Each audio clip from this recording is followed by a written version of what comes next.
የዛሬው መምህራችን መምህር ቀሲስ አንድነት አሸናፊ ናቸው። በስነ መለኮት ሁለተኛ ዲግሪ ያላቸው የቅድስት ሥላሴ መንፈሳዊ ዩኒቨርሲቲ መምህር ናቸው። ከዚህ በፊት 4 መጽሐፍቶችን ጽፈዋል። እንግዲህ ዛሬ እንደ እግዚአብሔር ፈቃድ ቤተሰባዊ ሕይወትና ችግሮቹና መፍትሄዎቹ የሚለውን እንዳስሳለን ማለት ነው። ይሄን መጽሐፍ እሳቸው በተከታታይ ትምህርት ሰጥተውታል። እንግዲህ ከዛ አጠር ባለ ሁኔታ እዚህ ያለው አባል አብዛኛው ብዙ የተማረ ስለሆነ ነጥቡን በማስቀመጥ ያስተምሩናል። አምላካችን እግዚአብሔር ከሁላችን ጋር ይሁን። እሺ መምህራችን እንኳን ደህና መጡ። ዛሬ እንግዲህ 4ኛ መጽሐፍ የጻፉት መጽሐፍ ላይ ቤተሰባዊ ሕይወት በሚለው ላይ እንወያያለን። እንደው ለመግቢያ ቤተሰብ ማለት ምን ማለት ነው? እንደምን አደራችሁ? እግዚአብሔር ለዚህ ስላደረሰን ስሙ የተመሰገነ ይሁን። እንኳን አደረሳችሁ። ለሰላምታ ነው። እንግዲህ ከዚህ በኋላ ያለውን መርሃ ግብር ቁጭ ብለን እንወያያለን። እንድትፈቅዱልኝ ነው። ቤተሰብ ማለት ምን ማለት ነው ከሚለው እንነሳለን። ቤተሰብ ማለት አባት፣ እናት፣ ልጆች፣ ሌሎች የቤተሰብ አካላት አብረው የሚኖሩ ግን አብረው የማይኖሩና በተለያየ ጊዜያት መጥተው ከቤተሰቡ ጋር ሊኖሩ የሚችሉ አባላት አብረው የሚኖሩበት ቤት ማለት ነው። ይሄ ምንን ያካትታል? በስጋ የወለዱ የተወለዱ እና በስጋ ባይወለዱም ወላጆች ልጆች አድርገው ልጆች ደግሞ ወላጆች ብለው የሚኖሩበትን ሁሉ ያካትታል። ቤተሰብ ብለን ስንጠራ ለምሳሌ ወላጆቻችን ጋር የምንኖር ልጆች የቤተሰቡ አካላት ነን ብለን ወላጆችም ልጆቻችን ብለው ይኖራሉ። ግን በማደጎ የሚያድጉ ደግሞ አሉ። ስለዚህ እነዛም ጭምር ቤተሰብ ተብሎ ይጠራሉ። በአጠቃላይ በአጭርም በረጅም ጊዜም በእምነት በመመሳሰልም በእምነት ባለመመሳሰልም ከቤተሰቡ ጋር በመብላት በመጠጣት በደስታም በሐዘንም እዚያ ጎጆ ውስጥ የሚኖሩ አባላት ቤተሰብ ተብለው ይጠራሉ። ስለዚህ ቀጥተኛው ትርጉም እነዚህ ነገሮች ሁሉ የዳሰሰ ሊሆን ያስፈልገዋል። ስለዚህ ቤተሰብ የምንለው እነዚህ ነገሮች ሁሉ ያካትታል። እሺ እግዚአብሔር ይስጥልኝ። እንግዲህ ቤተሰብ የምንለው እነዚህ ከሆነ የቤተሰብ ትምህርት አስፈላጊነት ምንድን ነው? የቤተሰብ ትምህርት የሚባል አለ ወይ? የቤተሰብ ትምህርት የሚባል አለ በቤተ ክርስቲያናችን። በማህበራዊ አኗኗር ወይም ደግሞ በአንድ ክርስቲያን ውስጥ የሚገጥሙ ወይም የሚያጋጥሙ ብዙ ጉዳዮች አሉ። በቤተ ክርስቲያን የሚፈቱ ጉዳዮች፣ በቤተ ክርስቲያን አገልግሎት የሚፈልጉ ጉዳዮች በቤተ ክርስቲያን ይፈታሉ። በቤተሰብ ውስጥ ደግሞ ትምህርት የሚያስፈልጋቸውና መፈታት ያለባቸው ነገሮች በቤተሰብ ትምህርት ውስጥ ይፈታሉ። ስለዚህ ቤተሰብ ትምህርት አለ ወይ ለሚለው አዎን፣ ቤተሰቡ እንዴት መኖር እንዳለበት ምን ማድረግ እንዳለበት የሚናገር ትምህርት ነው። ይሄ ምንን ተከትሎ የሚመጣ ነው? ከኋላ ያላቸውን ሃይማኖታዊ ትምህርት ተከትሎ እድሜያቸው ለአቅመ አዳምና ሔዋን ሲደርስ የጋብቻ ትምህርት ቤተሰብ መስርተው ደግሞ ወይም መስርተን ደግሞ ስንኖር ያን ቤተሰብ በምን አይነት መልኩ መምራት እንዳለብን የሚናገር ትምህርት ነው። አስፈላጊነቱ ምንም ጥርጥር የለውም። ምክንያቱም ለምድራችን ውድቀትም ሆነ ትንሳኤ ምክንያቱ የቤተሰብ ትምህርት ነው። ለአንድ ሰው የዛሬ ማንነት መቀረጫው የትላንትና ቤተሰብ ነው። ለነገም ለሚኖረን ማንነት መስመር ማስያዣው ቤተሰባዊ ትምህርት ነው። እኛ አሁን እዚህ ያለን ሰዎች የትላንትና የቤተሰብ ውጤቶች ነን። ነገ ደግሞ ለሚኖረው ቤተሰብ ዛሬ የምንሰራ ሰዎች ነን። ነገ አንድ የምንሰራው የሚኖረን ቤተሰብ አለ እዚህ ውስጥ ያለን ሰዎች። እንግዲህ ትምህርቱ በአብዛኛው የሚያተኩረው ከቤተሰብ ጋር የሚኖሩ ሰዎች ነው። ያገቡ ሊሆን ይችላል፣ ከወላጆች ጋር የሚኖሩ ልጆች፣ ከልጆቻቸው ጋር የሚኖሩ ወላጆች ሊሆን ይችላል። ስለዚህ እኛ ነገ የምንኖረውን ቤተሰባዊ ህይወት ዛሬ እየሰራ ነው እንዲወድቅም እናደርገው በዛሬው ትምህርታችንና የተማርነውን በመተግበራችን እንዳይወድቅም የምናደርገው ዛሬ በመንማረውና ባተገባበራችን ነው። ስለዚህ የቤተሰብ ትምህርት አስፈላጊነቱ ለእያንዳንዱ ክርስቲያን ቤተሰባዊ ህይወት ማንነት ወሳኝ ነው።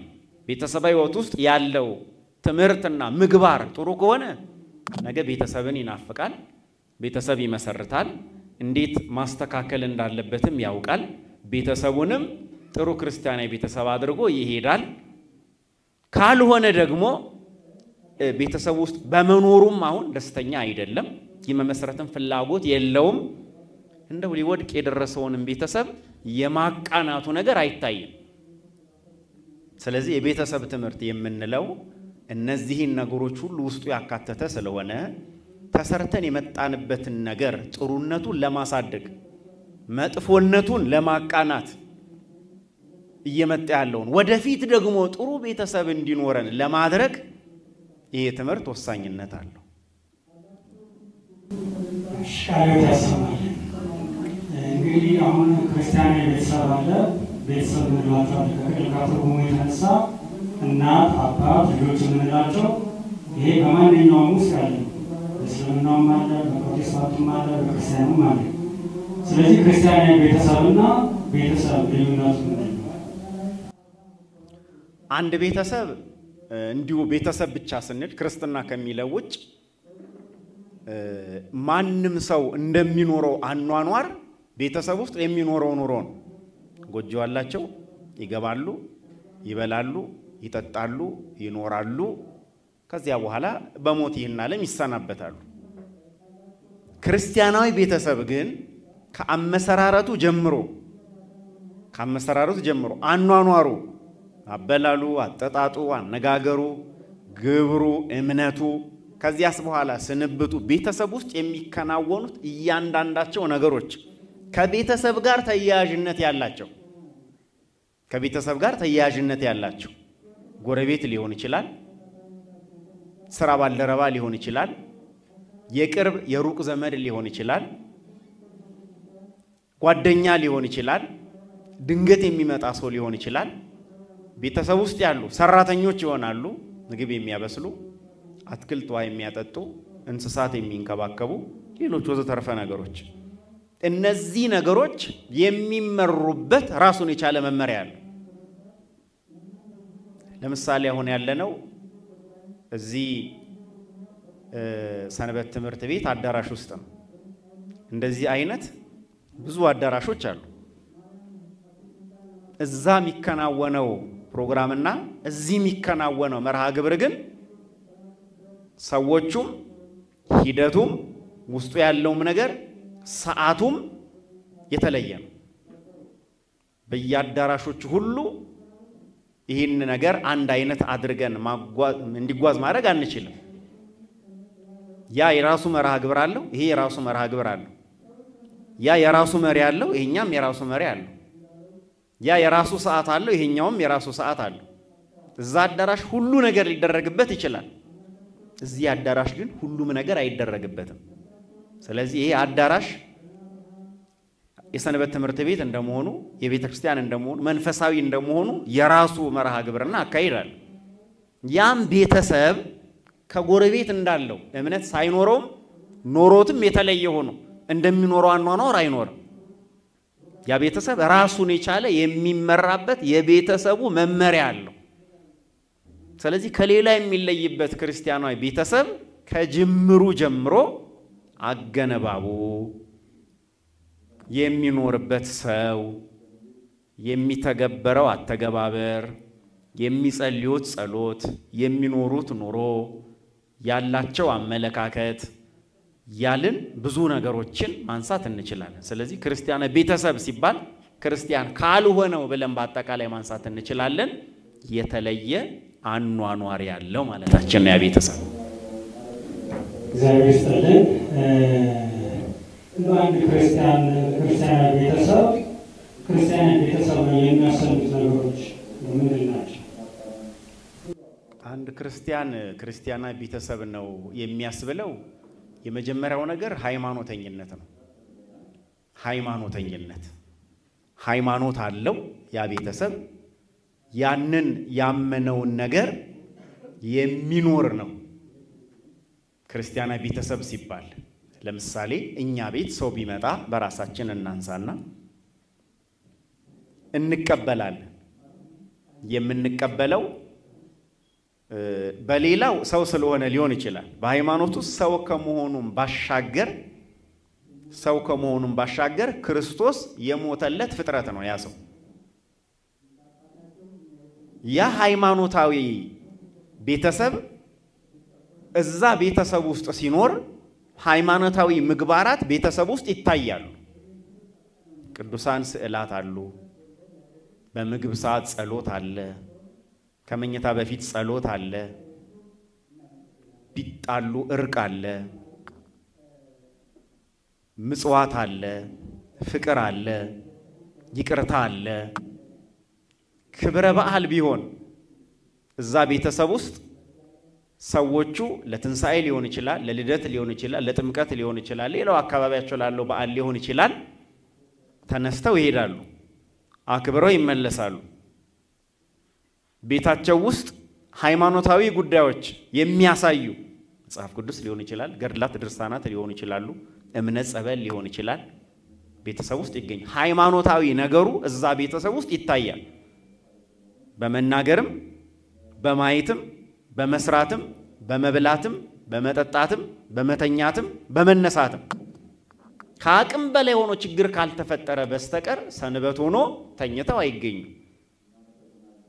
ከአቅም በላይ ችግር ካልተፈጠረባቸው በስተቀር ጧት ተነስተው ሳይጸልዩ ወይም ማታ ሳይጸልዩ ወደ ውጭም ወደ መኝታቸውም አይሉ። ሃይማኖታዊ ምግባራት እዛ ቤተሰብ ውስጥ ይታያል። ጎረቤቶች ሃይማኖታዊ ነክ ነገር ፈልገው ቢመጡ መልስ የሚገኝበት ነው። ታሞ ጸበል፣ እምነት ቢፈልጉ፣ ሃይማኖታዊ መልስ ቢፈልጉ፣ ቅዱሳት መጻሕፍት ቢፈልጉ፣ የሃይማኖት ትምህርቶች ቢፈልጉ፣ ካህን ቢፈልጉ፣ የሚያስተምራቸው መምህር ቢፈልጉ፣ የተጣላ ሰው የሚያስታርቅ ቢፈልጉ፣ ያዘነ ሰው የሚያጽናና ቢፈልጉ ከዛ ቤተሰብ ውስጥ ሃይማኖታዊ መልስ ይገኛል።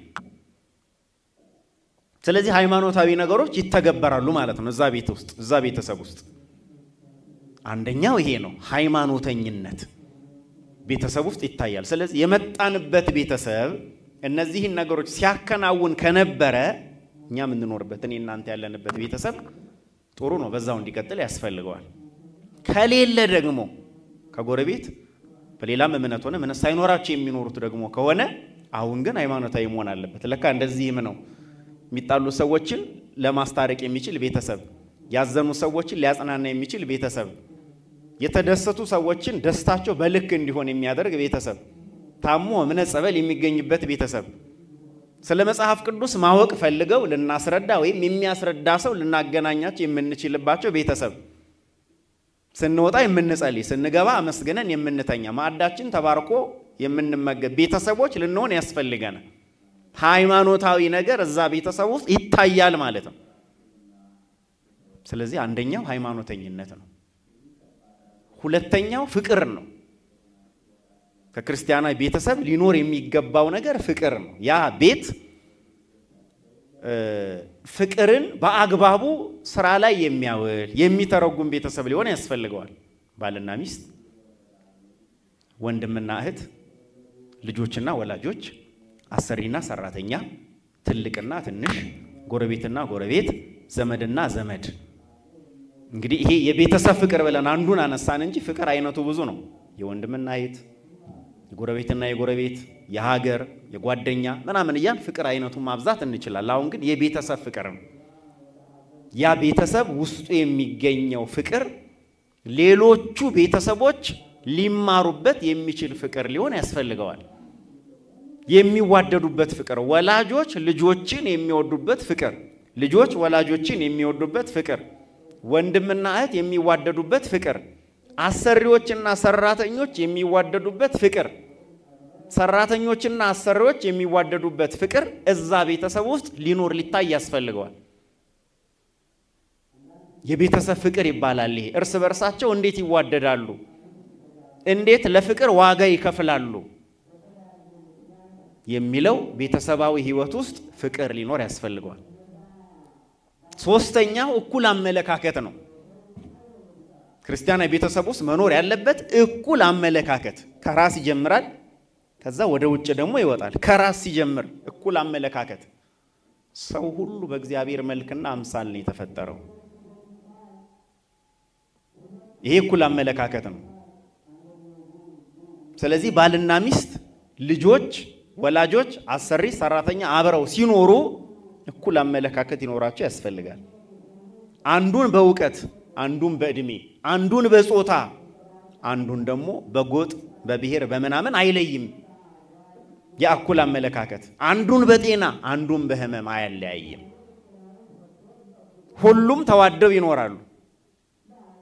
ትምህርት በደንብ ጎበዝ ያልሆነ ልጅ ቤተሰብ ውስጥ መናቅ የለበትም። ትምህርቱን ጎበዝ የሆነ ደግሞ የሚወደድ እሱ ብቻ መሆን የለበትም። እኩል አመለካከት ኖሮ ያስፈልጋል። በትምህርቱ ሰነፍ ቢሆን ጎበዝ ባይሆን፣ በትምህርቱ ጎበዝ ቢሆን በአንዱ ጉዳይ ደግሞ ሰነፍ ሊሆን ይችላል፣ ወደ ኋላ ሊቀር ይችላል። በጣም ጥሩ አንደኛ ደረጃ እየወጣ ግን ከተጣላ ወንድሙ ጋር ለእርቅ ፈቃደኛ የማይሆን ሊሆን ይችላል።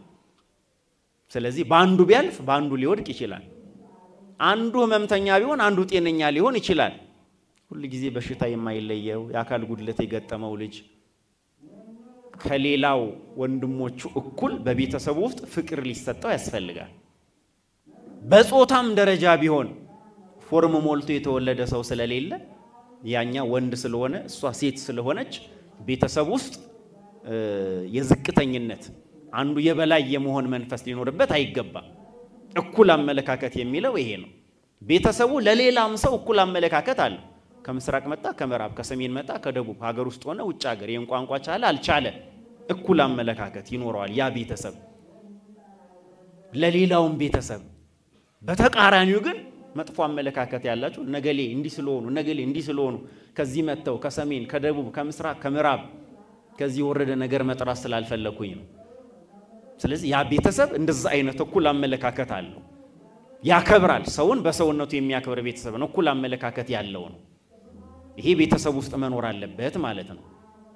ጊዜውን በአግባቡ የሚጠቀም ቤተሰብ መሆን አለበት። ክርስቲያናዊ ቤተሰብ ውስጥ የጸሎት ሰዓት የጸሎት ነው። አንዱ ሲጸልይ ሌላው የሚያላግጥ መሆን የለበትም።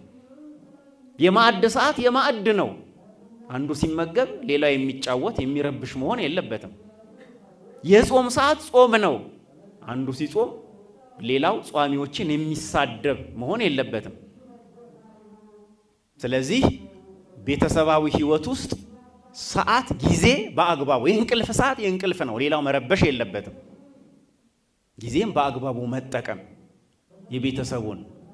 ስለዚህ ጊዜያቸውን በአግባቡ ሊጠቀሙ ይገባቸዋል ማለት ነው። ይሄ የጊዜው አጠቃቀም ቤተሰብ ውስጥ አለ። በተጨማሪም ንግግራቸው የታረመ ሌላውን ሰው የማይጎዳ ሊሆን ይገባቸዋል። ወላጆች ልጆችን፣ ልጆች ወላጆችን አንዳቸው በእርጅና አንዳቸው በህመም አንዳቸው ባለማወቅ ወይም ደግሞ በመናቅ የሚነገሩ ንግግሮች ሊኖሩ አይገባቸውም። የታረመ አንደበት ሊኖር ያስፈልጋል። ወላጅና ልጅ ቁጭ ብለው የሚነጋገሩ ምክንያታቸውን የሚያቀርቡ የሚያሳምኑ አሳማኝ ነገር ካለ የሚቀበሉ ካጠፉ ይቅርታ የሚጠይቁ ሊሆን ያስፈልጋቸዋል እንጂ ሌላ ሰው ሲመጣ የወላጅና የልጅ ንግግርን ሰምቶ የሚያዝን ባልመጣ ልጆቹ እንዴት ባለጊዮች ናቸው አባታቸውን እንደሚናገሩ ወላጆቹ እንዴት መጥፎች ናቸው ልጆቻቸውን እንዲህ ብለው የሚሰድቡ መባል የለበትም። የሚጠየቁትን የሚመልሱ እንጂ ወላጅ ሲጠይቅ ወይም ሲናገር ጉዳያችን አይደለም የሚሉ የሚሳደቡ እላፊ የሚናገሩ ሊሆኑ አይገባቸውም። ንግግራቸው የታረመ ሊሆን ይገባዋል ማለት ነው። በወላጅና በልጅ መካከል ቤተሰብ ውስጥ ያለው ሌሎቹንም ቢሆን ሰራተኞች ስለሆኑ የዕለት እንጀራቸውን ለማግኘት ገቡ እንጂ በእግዚአብሔር መልክና ምሳሌ የተፈጠሩ በአፈጣጠር ከነሱ እኩል ናቸው። ስለዚህ የሚሳደቡ፣ የሚያንጓጥጡ፣ የሚያሾፉ፣ የሚደበድቡ፣ የሚያንገላቱ ሊሆኑ አይገባቸው። እኩል አመለካከት ይኖር ያስፈልጋል። ይሄ መኖር አለበት። ልጆችም ሌላውን ሰው ሲንቁ ወላጅ ዝም ማለት የለበትም። ሰራተኛ ሊሆን ይችላል፣ ጎረቤትን ሊሆን ይችላል፣ ሌላውንም ሊሆን ይችላል። ስለዚህ ልጆቻችን ስለሆኑ ማንንም እንደፈለጉ ሲሳደቡ፣ ሲናገሩ፣ ሲያንጓጥጡ፣ ሲያላግጡ፣ ሲያሾፉ ወላጅ ዝም ማለት የለበትም። ንግግራቸውን ማረም፣ ማስተካከል፣ መቅጣት፣ መስመር ማስያዝ ያስፈልገዋል። ወላጅም ልጆች ሲናገሩ ማድመጥ ያስፈልገዋል። ምን ስለሆንክ ነው? አንተ ትላንት ተማርኩ ብለህ መጥተህ ነው? አርፈ ተቀመጥ ማለት የለም። እዚህ ተመራችሁ የምትሄዱ ልጆች አላችሁ፣ ወላጆችም ትኖራላችሁ። ስለዚህ ልጆቻችን ካረሙን ካስተካከሉን መታረም መቻል ያስፈልገናል። ቤተክርስቲያን ደርሰው ስለመጡ ሲነግሩን ሲያስተምሩን ልንቀበል ያስፈልጋል። እኛም ልጆች ወላጆችን በአግባቡ ልናስረዳ ያስፈልገናል። በእድሜ ከኛ የበሰሉ ናቸው፣ በልምድ ከኛ የበለጡ ናቸው፣ ብዙ ዓመት ዕውቀት ልምድ አላቸው። ስለዚህ እኛ ልጆች ስለሆንን ደርሰን መናገር የለብንም። ሁኔታውን አይተን አሳማኝ ነገር ተናግረን ጥሩ ቃላት ጠቅሰን እንዲመለሱ እንዲመጡ ጊዜ ሊፈልግ ይችላል። በእድሜ ላይ ይቀበሉ ይችላሉ። በዕውቀት ከነሱ ልናንስ እንችላለን። ስለዚህ አስረድቶ አሳውቆ አሳምኖ ምንማረውን እንዲማሩ፣ ምናውቀውን እግዚአብሔርን እንዲያውቁ፣ ምንቀበለውን ሥጋው ወደሙ እንዲቀበሉ፣ ምንዘምረውን ዝማሬ እንዲዘምሩ ለማምጣት የንግግር መግባባት መቻል ያስፈልጋል። ይሄ መኖር ያለበት። ሌላው ቅጣት ሲኖር ቤተሰባዊ ህይወት ውስጥ በአግባቡ ሊሆን ያስፈልገዋል። ቅጣቱ ቤተሰባዊ ህይወት እንደሌላው አይደለም። ቤተሰብ ውስጥ ወላጆችም ልጆችም ሌላም ሰው ሊያጠፋ ይችላል፣ ለቤተሰቡ አካላት። ስለዚህ ቅጣት ካስፈለገ መጀመሪያ በማጥፋታቸው እርግጠኛ መሆን አለብን። በወሬ በአሉባልታ በስሚ መሆን የለበትም። አጥፍተዋል፣ አሁን እርግጠኛ መሆን አለብን። ከዚያስ በኋላ ለጥፋቱ ወይም ደግሞ ለሰሩት ስህተት ቅጣቱ ምንድነው? ዱላ ነው? ምክር ነው? መንገድ እንዲጓዙ ማድረግ ነው? ምግብ መከልከል ነው? ባርጩሜ መግረፍ ነው? ሞባይል መንጠቅ ነው? ቴሌቪዥን መዝጋት ነው? ትምህርት ቤት መከልከል ነው? በሳማ መግረፍ ነው? ምንድነው ቅጣቱ? ምንድነው? ቅጣቱ ሊታወቅ ያስፈልገዋል። ከዚያስ በኋላ የሚፈጀው ሰዓት ስንት ሰዓት ነው? አንድ ቤት ውስጥ አስገብተን ከጧቱ 12 ሰዓት እስከ ቀኑ 10 ሰዓት ድረስ ልጆቹን ብንቆልፍባቸው ምግብ አልበሉም፣ ጨለማ ነው፣ ምን ገጥሟቸው ይሆን? ይደነግጡ፣ ይፈሩ፣ ይወድቁ፣ ራሳቸውን ይስቱ፣ ወደ ላይ ላቸው ይሆን? ቅጣት ስለሆነ እኛ ስላሰብን ብቻ አይደለም። ምን ያስከትል ይችላል ያ ነገር? የቅጣቱ ሰዓት ስንት ሰዓት ነው? ትምህርት ቤት የሚሄዱበት ሰዓት ነው? ቤተክርስቲያን የሚሄዱበት ሰዓት ነው? ትምህርት ቤት ከሄዱ ቅጣቱን እያሰቡ በአግባቡ አይማሩ። መንገድ ላይም ከመኪና ሊጋጩ ይችላሉ። ቤተክርስቲያን የሚሄዱ ከሆነ እዚህ መጥተው ሊረብሹ ይችላሉ። ሰላማዊ ሰው መጥተው ማለት ነው፣ በቅጣቱ መንፈስ መጥተው። ስለዚህ የሚቀጡበት ሰዓት ምን አይነት ነው? ማታ ነው የሚቀጡት እያለቀሱ እንዲተኙ? ጠዋት ነው የሚቀጡት 12 ከእንቅልፍ እንደተነሱ? ስለዚህ ሰዓቱ ወሳኝነት አለው፣ ቦታውም ወሳኝነት አለው። የሚቀጡበት ቦታ መንገድ ላይ ነው? ቤተክርስቲያን ነው? ትምህርት ቤት ነው? መንደር ውስጥ ነው? ቤት ውስጥ ነው? ቤት እስከሆነ የት ነው? ዕቃ ቤት ነው? መኝታ ቤት ነው? ሳሎን ነው? ጓሮ ነው? የት ነው የሚቀጡት? አንዳንድ ልጆች ሲቀጡ የሚያሳዩት ጸባይ አለ። እሳት አጠገብ ሲቀጡ ተፈናጥረው ቢወድቁ እሳት ላይ ሊወድቁ ይችላሉ ማለት ነው። መንገድ ላይ ከሆነ አልቀጣም ብለው ሲሮጡ መኪና ውስጥ ሊገቡ ይችላሉ። ስለዚህ ቦታ ወሳኝነት አለ የቅጣቱ። ከዚያ በኋላ ያጠፉበትን ምክንያት ነግረን ይቅርታ እንጠይቃለን። ያጠፋን ሰዎች ወይም ያጠፉት ልጆች ይቅርታ ይጠይቃሉ። አጥፍተን እንዲህ ስለሆነ ነው። ከዛ ተቃቅፎ ተሳስመው ህይወት ይቀጥላል ማለት ነው። ድጋሚ አይነሳም። ዛሬ እሁድ የተቀጣለች ነገም ጠዋት ስንነሳ ትላንት እንዲህ አድርገህ ምንል ከሆነ በቃ ጥቃቱ እየዋለ እያደረ ነው ማለት ነው። ባለፈው ሳምንት እንዲህ አድርገህ የሚባል ከሆነ እኛም እየተበሳጨን ልጆቹም እየተናደዱ ይላሉ ማለት ነው። ስለዚህ ቅጣት ከተቀጡ በኋላ ሂደቱን ተከትሎ ሰዓቱን፣ ቦታውን፣ የቅጣቱን አይነት ያንን ሁሉ መስመር ካስያዝን በኋላ ከዛ በኋላ ይነሳ እንጂ በየሳምንቱ ባለፈው አጥፍተ ነበር እኮ እንደው በደንብ ስላልገረፍኩ እስኪ አሁንም ልጨምርልህ እያሉ የሚጨመር ከሆነ ጓደኞቹ መካከል ሰው መካከል ባለፈው እንዲያድርው የሚባል ከሆነ አለመግባባቶችን እያመጣ ይሄዳል ይሄ ነገር ማለት ነው። ስለዚህ ቅጣት በቤተሰባዊ ህይወት ውስጥ ራሱን የቻለ አተገባበር ይኖረዋል ማለት ነው። ክርስቲያናዊ ቤተሰብ ከሌላ የሚለየው በዚህ ነው ማለት ነው የቅጣት። ሌላው አሁን እየመጣ ያለው የማህበራዊ ሚዲያ አጠቃቀም ጉዳይ። ስለዚህ ከዚህ ተነስተን ቤታችን ስንገባ ምናልባት በራፍ ላይ ሞባይል ስልክ እያየን ሊሆን ይችላል የምንገባው። ከዛ በኋላ እንቀመጣለን ማን እንዳለም ማናቀ። ከዛ ሲበላም በአንድ እጅ ስልክ ተይዞ በአንድ እጅ ይበላል ማለት ነው። ሲተኛም ስልኩን እያየን እንተኛለን ማለት ነው። ስለዚህ የስልኮቻችን ጉዳይ የማያግባባ የማይነጋገር ቴሌቪዥን ሊሆን ይችላል፣ ታብሌት ሊሆን ይችላል፣ ላፕቶፕ ሊሆን ይችላል፣ ማህበራዊ ሚዲያው እያየን ገደብ ሊኖርበት ይገባል። ሲጠይቁን የማንመልስ ስንናገር የማንደማመጥ ከሆነ እየጎዳን ነው ማለት ነው ያ ማህበራዊ ሚዲያ። ስለዚህ ገደብ ሊበጅለት ያስፈልጋል። በቃ የዓለሙን ሰዓት መረጃ የምናደምጥበት ሰዓት አለ። ልጆች የሚያዩበት ወላጆች የሚያዩበት ሰዓት ይኖራል ማለት ነው። መረጃውን የሚያደምጧቸው ነገሮች ምን እንደሆኑ ከዛው ረጅም ሰዓት ተቀምጠው 1 ሰዓት 2 ሰዓት ሌላው ሰው ሲበላ ሲጠጣ ሲሄድ ሲመጣ ሲተኛ ሲነሳ ተቀምጦ ጊዜውን እንደዛ የሚያባክን ከሆነ ጤናው ይዛባል፣ ለተለያዩ ህመሞች ይዳረጋል። ብዙ መርሃ ግብሮች ያመልጡታል። ቤተክርስቲያን ሲመጣ ቅዳሴ ሊሆን ይችላል፣ ማታታ አምሽቶ የሚያይ ሰው ሊሆን ይችላል። 4 ሰዓት 5 ሰዓት 7 ሰዓት 8 ሰዓት ድረስ ማህበራዊ ሚዲያ ከተጠቀመ ጧት ለቅዳሴ መነሳት አይችልም ማለት ነው። ስለዚህ በእንቅልፍ ያሳልፋል። ስለዚህ የተገደበ ሊሆን ያስፈልጋል ማለት ነው። የምን መረጃ የምን የሚያነበው ከሆነ የሚሰማው ነገር ከሆነ የተገደበ ሊሆን ያስፈልጋል አጠቃቀሙ። ስለዚህ ክርስቲያናዊ ቤተሰብ ውስጥ መኖር ያለበት ነገር አንዱ ይሄ የማህበራዊ ሚዲያው አጠቃቀም መሆን አለበት። ገደብ፣ ድንበር፣ መስመር ሊበጅለት ያስፈልጋል። ይቅርታ ነው ሌላ ቤተሰባዊ ህይወት ውስጥ መኖር ያለበት ነገር። ክርስቲያናዊ ቤተሰብ ውስጥ ይቅርታ ነው። እንዲህ አጥፍታላታል በቃ አንተም ይቅርባል በቃ ከዚህ በኋላ የሚባል ነገር አይደለም። መጀመሪያ ያጠፋው ሰው በማጥፋቱ ማመን ያስፈልገዋል። አዎ አጥፍቻለሁ፣ ተናግሬያለሁ፣ ተሳድቤያለሁ፣ ተማትቻለሁ፣ እንዲያርግያለሁ። ከዚያስ በኋላ ይቅርታ ይጠይቃል።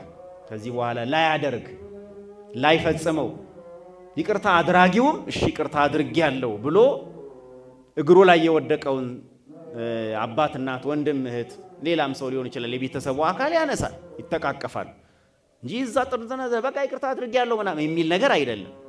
አግባቡ ወድቀው ይቅርታ ጠይቀው አስነስተው ተሳስመው ከዚህ በኋላ ላይነሳ ከዚህ በኋላ ላይደገም ተስማምተው ተነጋግረው ተፋቅረው ህይወት ይቀጥላል እንጂ ከይቅርታው በኋላ እንደኛው እዛ ጋር እንደኛው እዚህ ጋር ሆኖ አይኑን ያጉረጠረጠ ጥርሱን እየነከሰ ከንፈሩን እያሽሟጠጠ ሲጠየቅ አግባብ ያልሆነ መልስ እየመለሰ ለምን ያው ቅድም እንዲያድርጎኝ የለ እንዴ ከይቅርታ በኋላ ማለት ነው። ስለዚህ አልወጣም ማለት ነው ይቅርታ። ስለዚህ ተነጋግረው ተስማምተው የነበረውን ህይወት መልሰው የሚቀጥሉ ከሆነ አንዱ በፊት ለፊት በር ሲገባ አንዱ በጓሮ በር የሚወጣ ከሆነ አንዱ ሲናገር ሌላው አልሰማህም የሚል ከሆነ ይቅርታው አግባብ በሆነ መልኩ አይደለም የሚተከናወነው ማለት ነው። ስለዚህ ቤተሰባዊ ህይወት ውስጥ ይቅርታ ራሱን የቻለ አተገባበር ይኖረዋል ማለት ነው። በዓላት አከባበራቸው ቤተሰባዊ ህይወት ውስጥ አለ። በዓል ሲከበር እንዴት ነው የሚከበረው? እየተበላ እየተጠጣ እየተዘፈነ እየተዞረ እንዲህ ነው የሚከበረው በዓል ወይስ በምንድን ነው? ከቻለ ቤተሰቡ ሁሉ ተነስቶ ልደት ነው ለምሳሌ ከፊታችን የሚመጣው ሌሊት ነው፣ ዋዜማ አለ፣ ቅዳሴው አለ። ስለዚህ የሚችል ቤተሰብ ሁሉም ይመጣል። የማይችል ደግሞ ቤት ውስጥ እንደምናውቀው ዝግጅት የሚያደርጉ ሰዎች ይኖራሉ፣ ድሆችን የሚያበሉ ሰዎች ይኖራሉ፣ ሌላውን ሰው የሚረዱ ሰዎች ይኖራሉ። ስለዚህ ሁሉም ድርሻውን ይወጣል። የቤተሰቡ አንድ አካል ቢያንስ ግን ይሄዳል። ወይ አባት ልጆችን ይዞ ይሄዳል፣ ወይ እናት ልጆችን ይዛ ትሄዳለች፣ ወይ ባልና ሚስት ሄደው ልጆች ቤት ይሆናሉ፣ ወይ ልጆች ሄደው ባልና ሚስት ቤት ሊሆኑ ይችላሉ።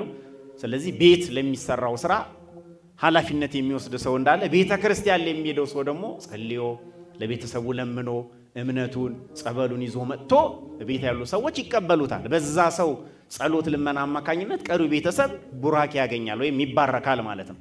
ከዛ የሚጠይቁት ሰው ካለ ይጠይቃሉ፣ የሚረዱት ድሆች ካለ ይረዳሉ፣ ቤተሰብ ጋር ሊሄዱ ይችላሉ። በዓል አከባበራቸው እንዲህ ሊሆን ያስፈልገዋል ማለት ነው እንጂ በዓል ስለሆነ ቤተክርስቲያንም አይሄዱም፣ ሃይማኖታዊ ጉዳይ የማያከናውኑም፣ ተነስተው መብላት መጠጣት ዘፈን ጭፈራ የተለያዩ ነገሮች አይደለም በዓል አከባበር። ቤተሰቡ በዓሉን በምን አይነት መልኩ ነው የሚያከብረው? ስለዚህ ቤተሰብ ክርስቲያናዊ ቤተሰብ የሚባሉት እነዚህን ነገሮች ሁሉ ያነሳል ማለት ነው። ቤተሰቡን የሚያስተምር ካህን አለ። ልጆቹም በየእድሜያቸው ይማራሉ። ወጣቶች የወጣትነት ትምህርት፣ ህፃናት የህፃንነት ትምህርት። ካህን ሲመጣ ተዘጋጅተው ይጠብቃሉ። ካህኑ እንደ ቀጠሮ ነው። ባልና ሚስትን የሚፈልግበት ሰዓት አለ ባልና ሚስት ተዘጋጅቶ በዛ ሰዓት ይጠብቃሉ ልጆች አይኖሩ ወይ ቤት ይሆናሉ ወይ ውጭ ይሆናሉ የባልና ሚስት ወይም የባለ ትዳሮች ጉዳይ ብቻ የልጆች ጉዳይ ደግሞ ይኖራል ባልና ሚስት አይኖሩ እድሜያቸው ለአቅመ አዳም የደረሰ ጓደኝነት ላይ ያሉ ሱስ ያለባቸው የስተጠቃሚዎች ሆኑ መጠጥ የሃይማኖት ለውጥ ያለባቸው ብዙ ጉዳይ ያለባቸው ይሆናል ይሄንን ለወላጆቻቸው ላይናገሩ ይችላል ለካህኑ ነው የሚነግሩት ስለዚህ ወላጆች በሌሉበት ካህኑ ይሄን ጉዳይ ከልጆቹ ጋር ይወያያል ይፈታል ሰራተኞች ደግሞ አሉ እነሱም ሰዎች ስለሆኑ ሃይማኖታዊ ጉዳይ የምግባር ጉዳይ አለ ምግብ በአግባቡ ማቅረብ አለባቸው ደሞዛቸውን በአግባቡ ማግኘት አለባቸው ፍትህ ሊነፈጋቸው አይገባም እነሱን ደግሞ ያስተምራቸዋል ከቤተሰቡ ጋር ያለው ግንኙነት ሰላም የሆነው መቀጠል ያስፈልገዋል ወላጅ ደሞዝ አይከፍልም ማንኪያም ሹካም ብርጭቆም በተሰበቁ ቁጥር ደሞዝ ይቆርጣል ነገ ፌስታል ይዛችሁ ውጡ ይላቸዋል ስለዚህ እነዛ ሰዎች ወላጅን መበቀል ከቻሉ ይበቀላሉ ካልቻሉ የሚበቀሉት ልጆቹ ነው ወላጅ ሲሄድ ከመምጣቱ በፊት የሚበሉት የሚጠጡትን ይገርፏቸዋል ክፉ ቃላት ይናገሯቸዋል መስመር ያሰቷቸዋል ሃይማኖት ያስቀይሯቸዋል እንደምንሰውም ደግሞ ሊገሏቸው ይችላሉ ስለዚህ ያን ቤተሰብ ካህኑ ይመራል ማለት ሁሉንም ደግሞ አንድ ላይ ማስተማር ባለበት ሰዓት ሁሉንም ማስቀምጦ አንድ ላይ ያስተምራል ይሄ ክርስቲያናዊ ቤተሰብ የሚመራበት መርን የቤቱ መመሪያ አለው ጎጆ መመሪያ አለው ማለት ነው ፍቅር አለው እኩል አመለካከት አለው ሃይማኖተኝነት አለው በዓል አከባበር አለው ንግግር አለው ፍቅር አለው እነዚህ ቤተሰብ ውስጥ መኖር ያለባቸው ዋና ነገሮች ናቸው ያ ሲኖር ክርስቲያናዊ ቤተሰብ ነው ማለት ነው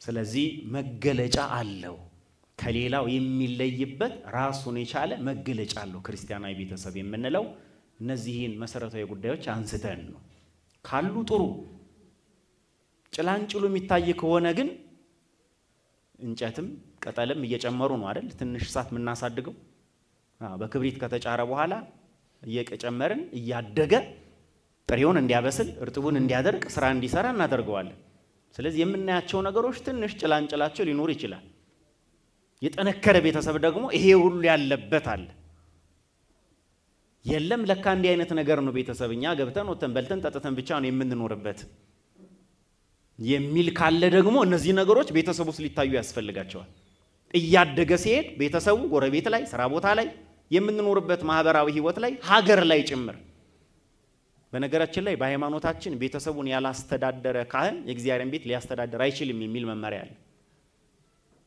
ቤተሰቡን በአግባቡ ስራ ሲያዚዝ ነው የእግዚአብሔርን ቤት ሊመራ የሚችለው ይላል ስለዚህ ቤተሰቡ ይሄን ቅርጽ ሳይዝ ቤተሰባችን ሁኔታ ይሄን መስመር ሳይኖረው ስራ ቦታችን ገብተን ቤተክርስቲያን መተን መንግስት ቦታ ሄደን ልናቃና አንችልም እዛው ተበላሽቷል ተሰብሯል ስለዚህ ቤተሰባችን ስራ ቦታችን ቤተክርስቲያናችን ሀገራችን ዓለማችን እንዲህ ከተበላሸ ለነገው መስተካከል ዛሬኛ የምንሰራው የምናቃናው ቤተሰብ ወሳኝነት አለው ማለት ነው የተሰበረውን ነገር ደግሞ እናቃናዋለን በምን በወጌሻ ይታሻል ህክምናም ካስፈለገው በህክምና ታይቶ ይስተካከላል ማለት ነው በራጅ ሊሆን ይችላል በኤክስሬ ሊሆን ይችላል ሲቲ ስካን በሉት ብዙ ዘመናዊ ነገር የሚያሳየው በባህላዊም ከሆነ ሲነኩት ያውቁታል የተሰበረ ነው ቅጥቅጥ ነው ምንድነው ብለው ያውቁታል ወጌሻዎቹ ስለዚህ ጊዜ ያስፈልገዋል ይታሰራል ወይም ይታጀላል የሚያስፈልጉ ፈሳሾች ይደረጋሉ መመገብ ያለበት ምግብ አለ ማረፍ ያለበት ጊዜ አለ ያ ሁሉ ይደረግና ህመምተኛው ያገገመ ምን ይሆናል ይቃናል ጤነኛ ይሆናል ማለት ነው ስለዚህ የተሰበረውን ቤተሰባዊ ህይወታችን እንዲቃና የእግዚአብሔር ቃል መስታወት ነው ያሳያል ወጌሻ ነው የተሰበረውን ይጠግናል ያን ያስተካከልን ነው እንግዲህ ያቃና ነው መሄድ ያለብን ያልተግባባን ተግባብተን ያልተፋቀረን ተፋቅረን ያልተደማመጥን ተደማምጠን ፍቅር ያጣን ሰዎች ፍቅርን መልሰን ያን ክርስቲያናዊ ቤተሰብ በሁለት እግሩ እንዲቆም ማድረግ መቻል ያስፈልገናል እነዚህ ነገሮች ክርስቲያናዊ ቤተሰብ ውስጥ መኖር አለባቸው ይሄ ነው ከዛኛው ቤተሰብ ይለያል ያለው ቅድም በማጠቃለያ ነው ያዩት ይሄኛው ግን ዝርዝር ነው ስለዚህ ከዛኛው ቤተሰብ ይለያል ይሄ ነገር መኖር አለበት እንግዲህ ከዚህ ጋር ተያይዞ አሁን ያለው ክርስቲያናዊ ሁለት አይነት ክርስቲያናዊ ያስባሉ የመጀመሪያው ምንም ሳያውቀው እንደው በዘለማድ ክርስቲያናዊ ቤተሰብን የሚኖር አለ። ሁለተኛው ደግሞ ገና ያልጀመረ አለ።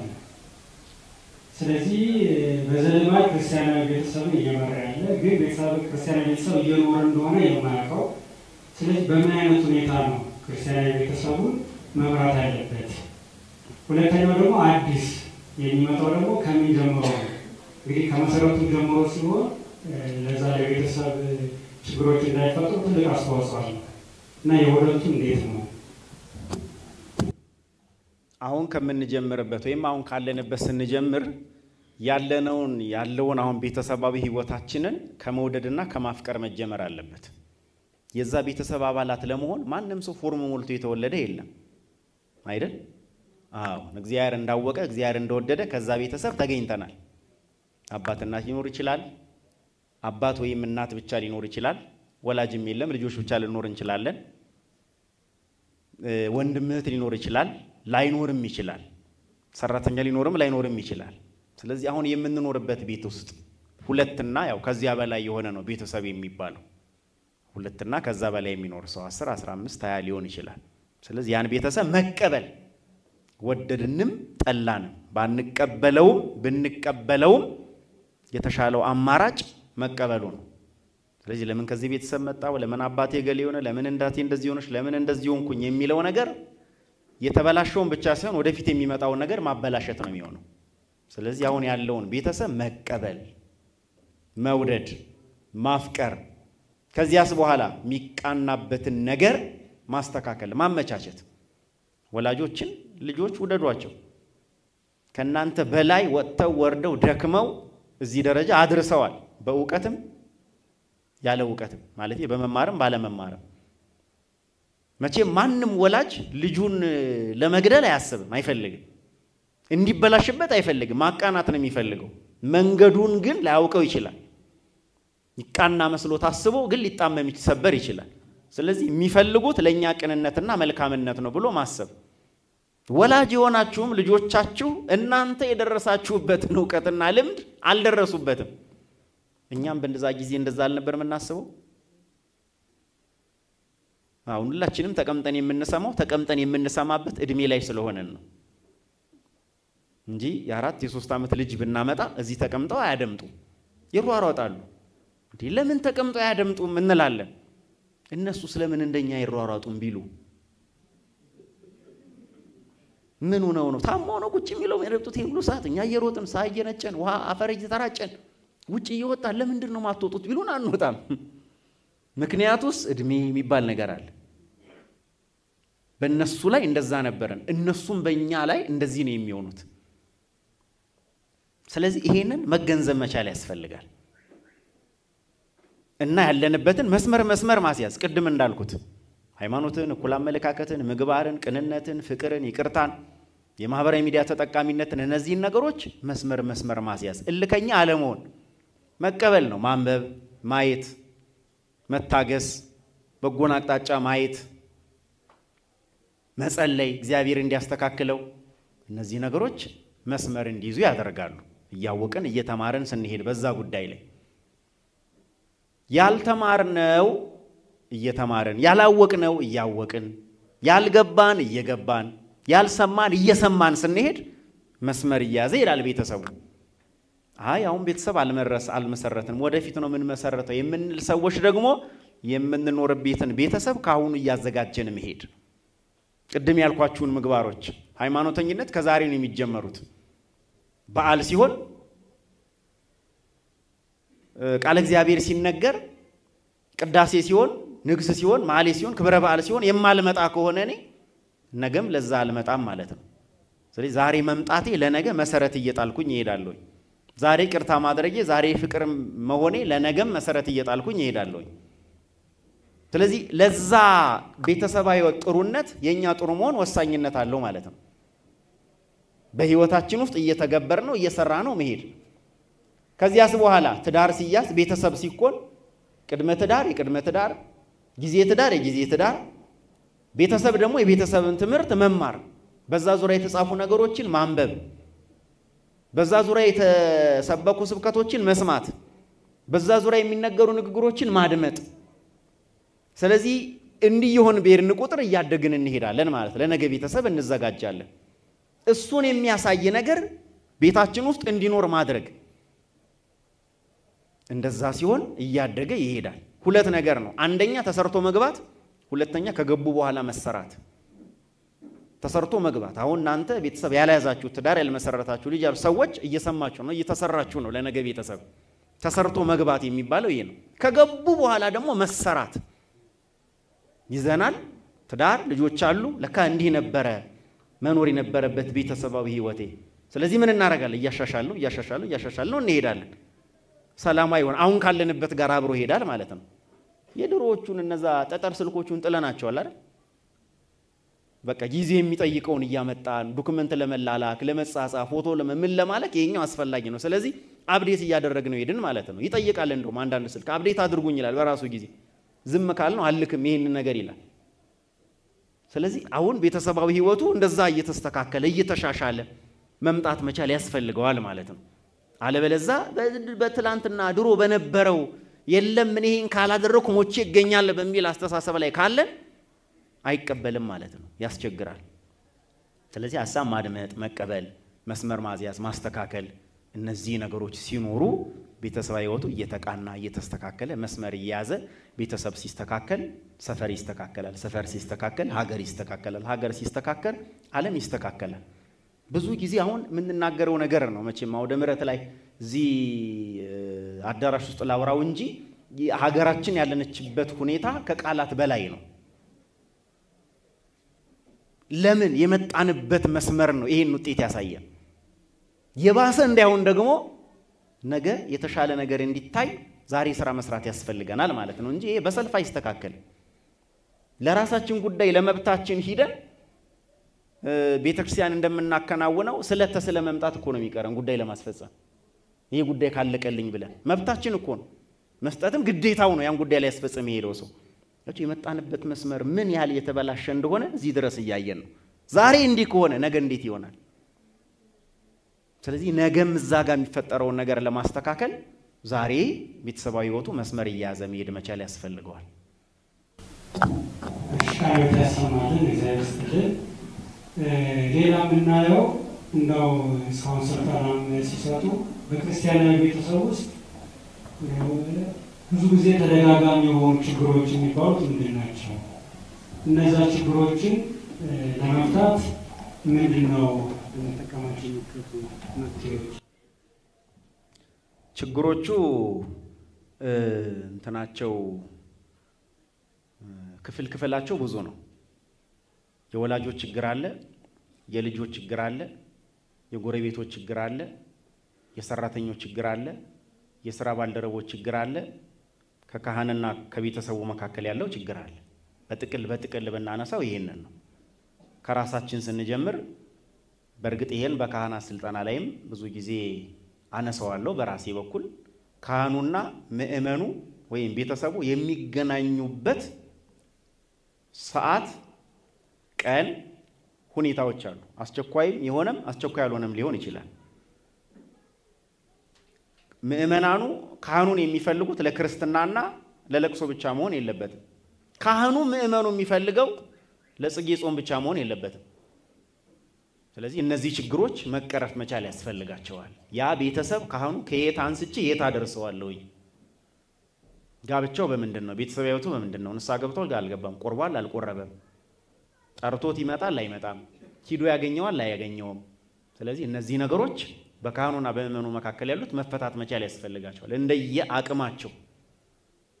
እንደየአቅማቸው የባል የሚስት የወላጆች የልጆች አሰሪ የሰራተኛ የጎረቤት ስራ ባልደረባ የሚሉ ነገሮች ወሳኝ ጉዳይ ናቸው አንዱ ጉዳይ ሁለተኛ ጉዳይ በወላጆችና በልጆች መካከል ያለው በወላጆችና በልጆች መካከል ያለው ግንኙነት አንደኛው ችግር ነው ማለት ነው የሃይማኖትም የምግባርም ብለን እንከፍለዋለን የሃይማኖት ጉዳይ ወላጅ ልጆችን ቤተክርስቲያን ያመጣል ያስቆርባል ምን ያረጋል እንደየድሚያቸው ዩኒቨርሲቲ ልካል ኮሌጅ ልካል በዚህ መካከል አልመጣም ይሏሉ እምነት የቀየሩ አሉ እምነት የማይቀይሩ ወይም ደግሞ አብረው ኖረው መተው የሚመለሱ ይኖራሉ ዩኒቨርሲቲ ሲገቡ ግን የራሳቸውን እምነት እንዴት በቃ እስካሁን ላባዬ ብዬ ነበር የሚሄደው ከዚህ በኋላ ግን የራሴን እምነት የሚሉ ልጆች አሉ ስለዚህ በወላጆችና በልጆች መካከል የሃይማኖት ጉዳይ ይነሳል የምግባሩም ጉዳይ ይነሳል የምግባር ጉዳይ ከቤተሰቡ ይጀምራል። መናገር፣ ስድብ፣ ዛቻ፣ የምግባር ጉዳይ ጫት መቃም ሊሆን ይችላል፣ ሲሰኝነት ሊሆን ይችላል፣ እጽ መጠቀም ሊሆን ይችላል፣ ምናምን የሚሉ ነገሮች ይነሳሉ። እነዚህ ነገሮች በወላጆችና በልጆች መካከል አለመታዘዝ፣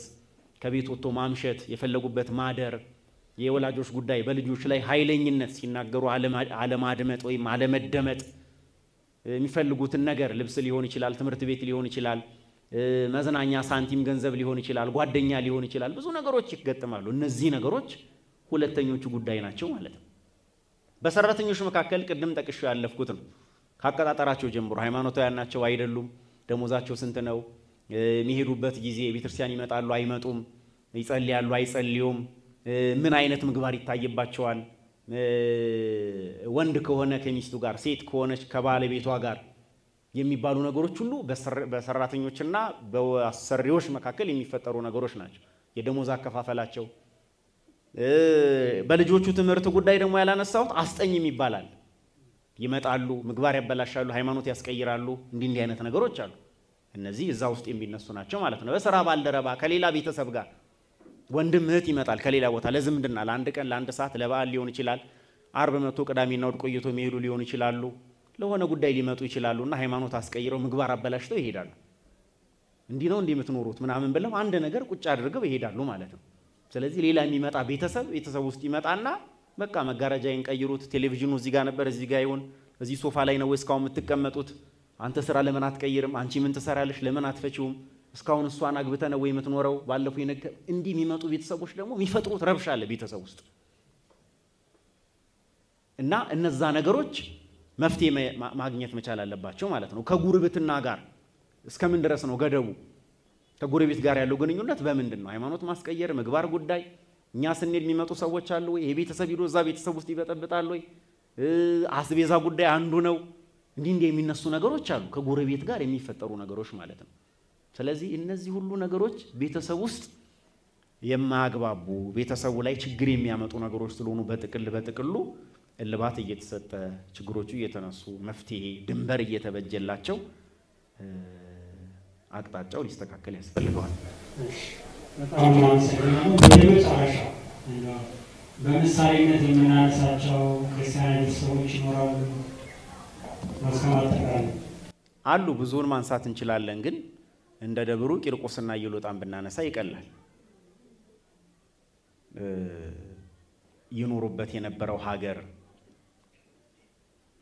ያሉት ክፉዎች ነገስታት ያራምዱት የነበረው እምነት፣ ስለዚህ ዛሬም በመንኖርበት አገርና ዓለም የሚራመደው የእምነት አይነት ምን እንደሆነ ስንመለከተው የቂርቆስና የኢየሉጣን መንገድ መከተል መቻል ያስፈልገናል ማለት ነው። ያ ብቻ አይደለም፣ አዋጅ እስኪታወጅ ድረስ ሁሉ ነበረ ማለት አዋጅ ሁሉ ታውጇል። ለነርሱ አምላክ ካልተሰገደ ካልተወደቀ አምልኮ ካልተካሄደ ቅጣት እንደሚፈጸም እነሱ ግን ፈቃደኛ ነበሩ። ዝም ብሎ በስሜት አይደለም ፈቃደኝነታቸው፣ የመጡበት መስመር ስለነበረ ነው። ስለዚህ አሁንም ያለውን ሁኔታ ስንመለከት ከረገጥንበት ምድር ጀምሮ እስከ ምድር ጥግ ድረስ እየመጣ ያለ ራሱን የቻለ መስመር አለ። ነገ ተነገ ወዲያ አዋጅ ይሆናል። ስለዚህ በዛ ጊዜ ሊኖረን የሚችለውን የሥነ ምግባር መቃናትና የእምነት ጽናት ከቂርቆስና ከኢየሉጣ እንማራለን። አንዳቸው ለአንዳቸው መጸለይ፣ አንዳቸው ለአንዳቸው መለመን። ስለዚህ ወላጅ ለልጅ፣ ልጅ ለወላጅ መለመን፣ ይሄን ያሳየናል ማለት ነው። የቂርቆስና የኢየሉጣ የነበራቸው ፍቅር፣ የተጓዙበት መስመር፣ የተራዳቸው መልአክ፣ ይሄንን ነገር ሁሉ እናነሳለን። ስለዚህ የቂርቆስና የኢየሉጣ ገድል እንደ ሃይማኖት አንድ ገድል ነው። እንደ ቤተሰብ ደግሞ የቤተሰቡን ፍቅር፣ ያሉበትን ሁኔታ፣ የከፈሉበትን መስዋዕትነት፣ ለፍቅር የሰጡትን ዋጋ ማለማን ምን ብሎ እንደጸለየ ያሳየናል ማለት ነው። ስለዚህ አንዱን ሃይማኖታዊ ትምህርት እንደ ሃይማኖት ብቻ ሳይሆን እንደ ቤተሰብም እንወስደዋለን። ባለትዳሮች ደግሞ እንደ ጋብቻ ይወስዱታል። ወላጅና ልጅ ደግሞ እንደ ወላጅና ልጅ ይወስዱታል። እሱም ማንሳት እንችላለን። እሺ፣ በጣም እናመሰግናለን። እንግዲህ ያው ሰዓቱ ይኖራል፣ ብዙ ነገር ማንሳት እንችል ነበር። በተለይ በቤተሰብ መካከል የሚፈጠሩ ችግሮች እንግዲህ በዝርዝር ነው ያቀረቡት። እነሱ ደግሞ እያንዳንዳቸው ደግሞ የአፈታት ዘዴ ደግሞ ራሳቸው ይኖራቸዋል። እንግዲህ ይህንን በትምህርት እንደዚሁም ደግሞ መጽሐፉን በማንበብ የበለጠ ራሳችሁን እንድታወሩት እያሳሰብን ስለነበረ ክፍለ ጊዜው አምላካችን ጊዜ የተመሰገነ ይሁን።